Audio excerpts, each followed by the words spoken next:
বাংলাদেশের স্বাধীনতা একবারই এসছে, এর আগেও আসেনি, এর পরেও আসবে না। 90-এর গণ অভ্যুত্থানের মধ্য দিয়ে আমাদের বড় একটা অর্জন, আমরা স্বৈরাচারের পতন ঘটিয়েছিলাম। 24-এর ছাত্র জনতার অভ্যুত্থানের মধ্য দিয়ে আমরা ফ্যাসিবাদের পতন ঘটিয়েছি।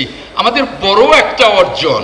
আমাদের ঠিকানা মুক্তিযুদ্ধ, আমাদের ঠিকানা 71।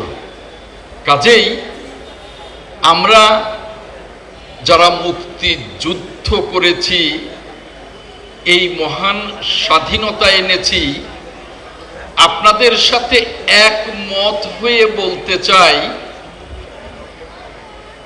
বাংলাদেশের স্বাধীনতা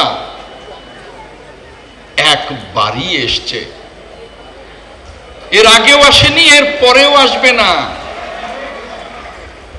এই স্বাধীনতার পর আমাদের যে রাজনৈতিক অর্জনগুলো, সেখানে অনেক অর্জন আমাদের আছে। 90-এর গণ অভ্যুত্থানের মধ্য দিয়ে আমাদের বড় একটা অর্জন, আমরা স্বৈরাচারের পতন ঘটিয়েছিলাম। 24-এর ছাত্র জনতার অভ্যুত্থানের মধ্য দিয়ে আমরা ফ্যাসিবাদের পতন ঘটিয়েছি।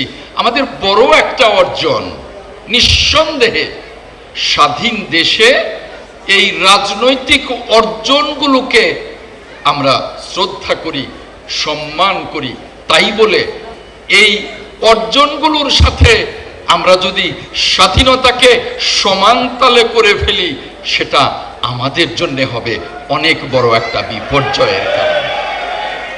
তাই আমি মনে করি আমাদের হাজার বছরের শ্রেষ্ঠ অর্জন আমাদের স্বাধীনতা। আর যে স্লোগানটা আজকে, যে বাংলাদেশের মুক্তিযোদ্ধা, আমি যোগ করে বলবো বাংলাদেশের এবং বাংলাদেশের মুক্তিযুদ্ধ এবং মুক্তিযোদ্ধা আমাদের জন্ম, প্রজন্মের অহংকার।